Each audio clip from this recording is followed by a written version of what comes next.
रणभूमीवर आग पेटतो जळतो फेचा गोळा, शत्रूलाही धडकी भरवतो हा शिवबाचा मावळा, हा शिवबाचा मावळा.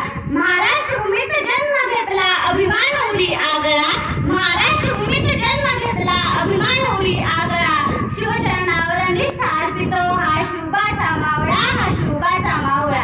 जिजाऊंच्या लेकींना, शिवरायांच्या मावळ्यांना आणि शंभू राजांच्या छाव्यांना माझा सप्रेम नमस्कार. नमस्कार, मी वैष्णवी दत्ता शेळके आज आपल्या समोर विषय मांडते. आयुष्य आहे, संकट येतच राहतील. कवी तळखरकर यांनी युवकाबद्दल एक खूप सुंदर व्याख्या केली आहे. ते म्हणतात की तेजस्वी, तपस्वी आणि तत्पर या तिन्ही गुणांचा संगम ज्याच्यात असतो ना, तोच खरा युवा असतो. युवा हा शब्द उलट केला ना तर वायू हा शब्द तयार होतो.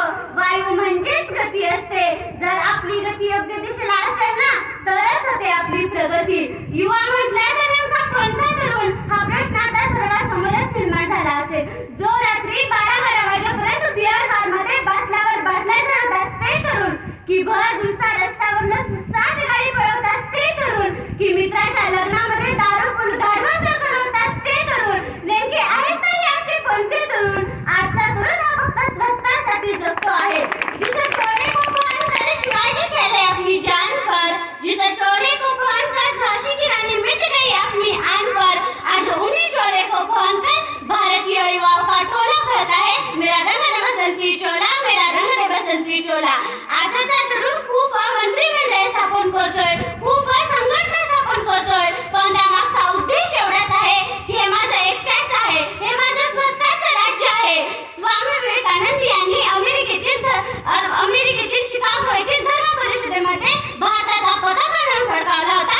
आणि आजचा तरुण काय करतोय? भरतडे आहे भावाचा आणि जल्लोष साऱ्या गावाचा एवढाच पताका फडकावताना दिसतोय. आदर्श आणि तरुणाई म्हटलं की मला आठवतात ते छत्रपती शिवाजी महाराजांचे मावळे. ते म्हणत होते की लवकर उठे पळ सुटे, तलवार तुटे पर पीछे नहीं हटे, भाई पीछे नहीं हटे. आणि आजचे आमचे तरुण म्हणतात उशिरा उठे दारू घोटे, दारू का ग्लास टूटे पर दारू नहीं छूटे, भाई दारू नहीं छूटे. बाजूला सोडला तरी आजची वस्तुस्थितीच होऊन बसली. आजची आमची तरुण पिढी आणि तरुणाई इतकी अप्रोफेशनल झाली, इतकी फॅशनेबल झाली की त्यांना त्यांच्या बनियानला छिद्र पडलेला बाप आणि चुलीसमोर बसून कपाळावरून घाम गाळत असलेली आई यांच्यापेक्षा सुद्धा ते उघडे असणारे अभिनेते आणि शॉर्ट ड्रेसेस घालणाऱ्या अभिनेत्रीच अधिक जवळच्या वाटू लागले आहेत. आजचा तरुण त्या मोबाईल नावाच्या इलेक्ट्रॉनिक बॉक्स मध्ये इतकी बिझी असताना दिसतो की त्यांना त्यांचा समोरचा माणूस काय बोलतो हे सुद्धा अजिबातच कळत नाही. आज सगळेच ऑफलाईन आले, यामुळे माणुसकी मात्र ऑफलाईन गेलेली दिसते, माणुसकी मात्र ऑफलाईन गेलेली दिसते. आजच्या तरुण युवकाला घालायला जीन्स पॅन्ट, खायला पानपट्टी, झोपायला झोपडपट्टी आणि खर्चाला बाबाची प्रॉपर्टी झाली ना झालं, या तरुण मुलाच्या आयुष्यात संपलं. म्हणून तर आजच्या अनेक बाबांची अवस्था त्यांना सम्राटामध्ये नाना पाटेकरांसारखी झालेली दिसते.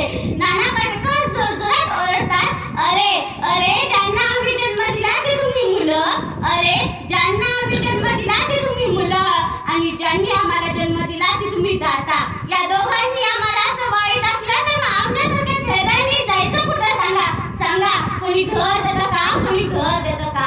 खरं तर अशा वृद्ध आई वडिलांची काळजी घेणं हेच आजच्या तरुणांना आपलं आद्य कर्तव्य म्हटलं पाहिजे.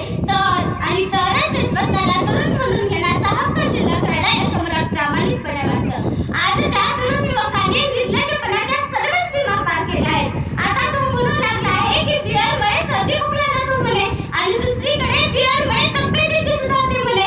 ओहो, जर बिअरमुळे तब्येत सुधारली असती, सर्दी खोकला गेला असता तर सरकारने सरकारी दवाखान्यामध्ये दारूच्या बाटल्या फुकटच असता का वाटल्या? आणि जर स्टँडर्ड आहे म्हणता तर सचिन तेंडुलकरने 5 कोटी काय 100 कोटी देऊन दारूच्या जाहिरातीवर बंदी आणण्यास नकार कशाला दिला असता? आजच्या ज्या युवकाला समाजासमोर मुखात चूक करता येत नाही त्या ड्युट्याला इंस्टाग्राम आणि फेसबुक डाउनलोड करून द्या. बघा कशी दणादण चॅटिंग करतो. या सर्व गोष्टी समजून घ्यायची आजच्या युवकाला कुठेतरी गरज आहे, कुठेतरी संघर्ष करण्याची गरज आहे.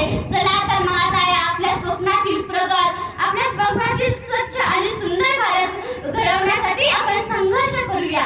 ये लाइन्स किसने लिखी है मुझे नहीं पता, लेकिन जिन्होंने भी इतनी खूबसूरत लाइन्स लिखी है उन्हें मेरी तरफ से दिल से धन्यवाद. ध्यान से सुनिए.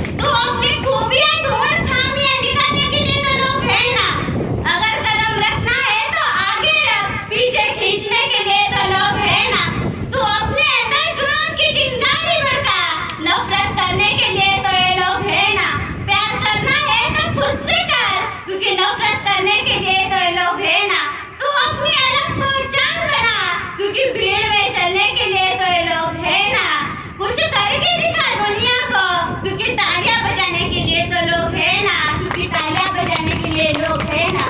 इतिहास गवाह है कि आज तक नमक में कभी कीड़े नहीं पड़े और मिठाई में तो अक्सर कीड़े पड़ते हैं। बुरे रास्ते पर तो हर कोई जाता है, लेकिन अच्छे रास्ते पर कोई नहीं जाता।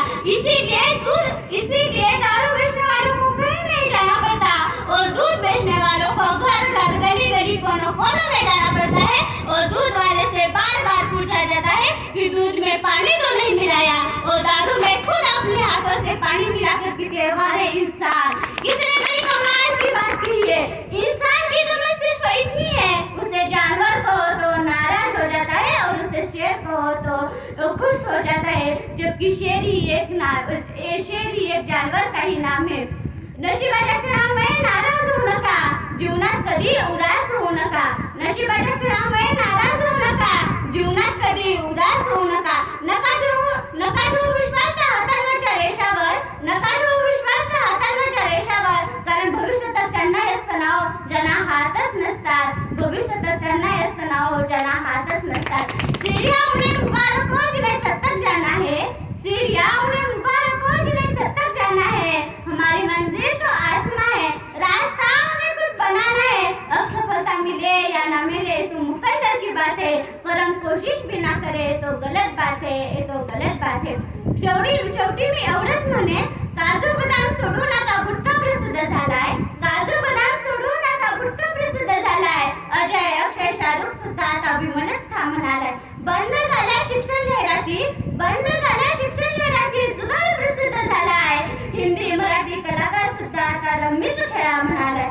जॅकी सुद्धा गॅचप खातो तोही तेच म्हणाला, जॅकी सुद्धा गॅचप खातो तोही तेच म्हणाला। जंगली रमी पे आओ ना महाराष्ट्राला खाई फेमस झाला। गुटख्यामुळेच धारीवाल सुद्धा इतका प्रसिद्ध झाला, गुटख्यामुळेच धारीवाल सुद्धा इतका प्रसिद्ध झाला। पण या व्यसनामुळे भारताचा तरुण मात्र वाया गेला, भारताचा तरुण मात्र वाया गेला। एवढं बोलून मी माझे शब्द इथंच थांबवते।